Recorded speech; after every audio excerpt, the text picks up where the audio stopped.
Baik, Assalamualaikum warahmatullahi wabarakatuh. Apa kabar muridku, anak-anakku kelas 6?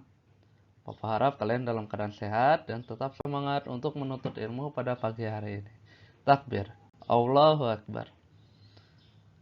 Baik, sekarang kita akan melanjutkan pembelajaran kita yaitu tentang jual beli. Dan sekarang adalah pertemuan kedua pada semester kedua. Jadi tetap semangat dan silakan bukunya dibuka. Terima kasih. Sekarang kita akan melanjutkan pembelajaran kita yaitu tentang rukun jual beli. Rukun adalah segala sesuatu yang harus ada dalam suatu kegiatan. Jadi rukun itu ibarat dari tubuh. Misalnya rukun itu adalah segala sesuatu yang menyusun tubuh. Jadi dikatakan tubuh ketika ada kepala, ada tangan, ada kaki. Nah, begitu pula dengan rukun. Rukun adalah segala sesuatu yang menyusun kegiatan. Jadi, rukun dari jual beli adalah ketika dalam perbuatan jual beli terdapat satu penjual. Apa itu penjual? Penjual yaitu orang yang menjual barang. Yang kedua, adanya pembeli. Apa itu pembeli? Pembeli yaitu orang yang membeli barang. Jadi kalau penjual orang yang menjual, yang memiliki barang terus dijual. Kedua, pembeli adalah orang yang membutuhkan barang dan dia akan membeli barangnya. Yang ketiga, harus ada barang yang diperjualbelikan. Jadi ada sebuah barang yang diperjualbelikan. Yang keempat, adanya uang. Uang adalah alat untuk menukar dalam kegiatan jual beli. Dan yang terakhir, rukun jual beli yang terakhir adalah ijab kabul. Apa itu ijab kabul? Ijab kabul yaitu ucapan perjanjian jual beli. Contohnya, saya beli barang ini dan saya jual barang ini. Nah, itu adalah perkataan dari ijab kabul. Nah, jadi Wahab ulangi, rukun adalah segala sesuatu yang harus ada dalam kegiatan. Nah, ketika salah satu rukun tidak ada dalam proses jual beli, maka itu tidak dikatakan jual beli. Contohnya Pohap ilangin. Dalam jual beli tidak ada penjual, yang ada cuma pembeli. Nah, itu kan nggak bisa dikatakan jual beli. Ada orang datang mau beli ke pasar mau beli, cuman nggak ada orang yang jualan. Nah, di situ tidak akan terjadi jual beli. Dan contohnya lagi, ada penjual, ada pembeli, tapi nggak ada barang. Apakah bisa terjadi proses jual beli? Kan nggak bisa kan? Nah, jadi sebuah proses jual beli harus adanya rukun-rukunnya. Baik, sampai sini paham ya? Baik, kita next. Jika salah satu rukun tersebut tidak ada, kegiatan jual beli tidak diperbolehkan terjadi. Untuk memastikan kegiatan jual beli, kita dapat pula meminta bukti berupa nota atau kwitansi untuk menghindari jika terjadi kekeliruan atau barang yang dibeli tidak sesuai. Kita dapat menukar atau mengembalikan kepada pemiliknya. Baik, kita next. Nah, tadi itu adalah rukun. Sekarang adalah syarat jual beli. Syarat itu adalah segala sesuatu yang harus dipenuhi. Kalau rukun adalah segala sesuatu yang menyusun kegiatan. Kalau syarat adalah segala sesuatu yang harus dipenuhi. Kegiatan jual beli dapat dianggap sah apabila memenuhi syarat-syarat sesuai dengan syariat Islam. Syarat-syarat tersebut dimaksudkan untuk menjaga kemaslahatan umat dan menghindari kemudaratan. Oleh karena itu, penjual, pembeli, barang, uang, dan ijab kabul harus memenuhi ketentuan sebagai berikut.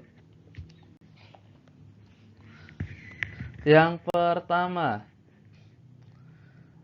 penjual dan pembeli syaratnya sebagai berikut. Penjual dan pembeli itu harus balik. Apa arti balik? Balik artinya sudah dewasa atau sudah sampai umur. Arti dewasa di sini adalah sudah bisa membedakan antara yang baik dan yang buruk. Nah, jadi orang yang melakukan jual beli adalah orang yang sudah mengetahui bahwa perbuatan ini baik dan perbuatan ini buruk. Nah, dan tidak sah jual beli dilakukan dengan anak kecil yang belum mengetahui apa-apa. Baik, sampai sini paham ya. Yang selanjutnya, jual beli harus dilakukan ketika orang suka sama suka. Artinya, penjual dan pembeli sudah sama-sama ikhlas untuk penjual menjual barang, ingin membeli barangnya. Jadi di situ ada rasa suka sama suka, ingin memiliki barang tersebut dan ingin menjual barang tersebut. Baik, kita next. Syarat jual beli yang selanjutnya. Barang dan uang syaratnya yaitu sebagai berikut. Nah, tadi kan jual beli dari sisi syarat dari sisi orangnya ya. Sekarang dari sisi barangnya. Apa sih syarat dari barang tersebut? Yang pertama harus halal. Halal apa sih?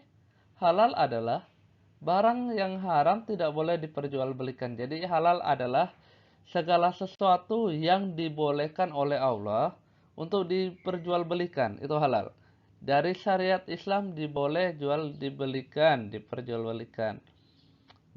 Contohnya jual makanan-makanan yang bermanfaat bagi tubuh, menjual alat tulis yang berguna bagi kegiatan. Apa sih yang haram yang tidak boleh diperjualbelikan? Menjual segala sesuatu yang berdampak buruk bagi tubuh. Nah, itu segala sesuatu yang berdampak buruk pasti haram dan tidak boleh diperjualbelikan. Yang kedua, barang itu harus suci. Apa itu artinya suci? Suci itu adalah segala sesuatu yang tidak menghalangi kita untuk melakukan ibadah. Jadi suci itu seperti itu. Jadi ketika tidak suci, maka kita tidak bisa melakukan ibadah. Contohnya, barang yang najis. Ketika terkena najis atau kita mengkonsumsi barang yang najis, maka kita tidak bisa melakukan ibadah dan ibadah kita tidak diterima. Oke?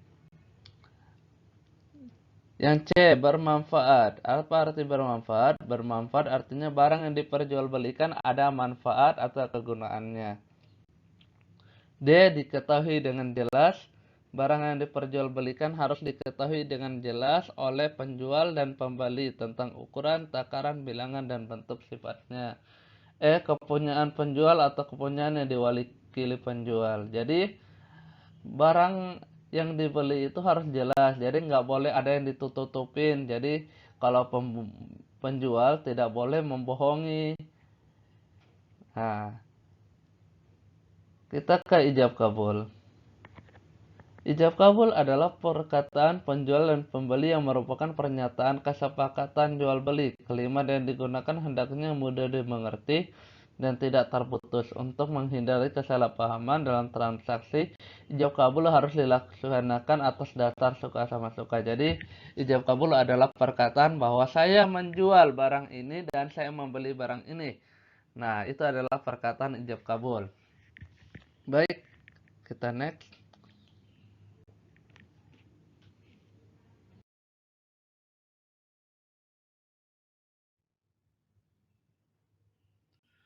Baik, sekian dari Pak Ohab. Pak Ohab ucapkan terima kasih banyak. Dan Pak Ohab doakan juga apa yang hari ini kita pelajari bisa menjadi ilmu yang berkah dan ilmu yang bermanfaat. Dan Pak Ohab doakan juga semoga cita-cita kalian tercapai dan terkabulkan. Amin ya rabbal alamin. Billahi taufiq wal hidayah. Assalamualaikum warahmatullahi wabarakatuh.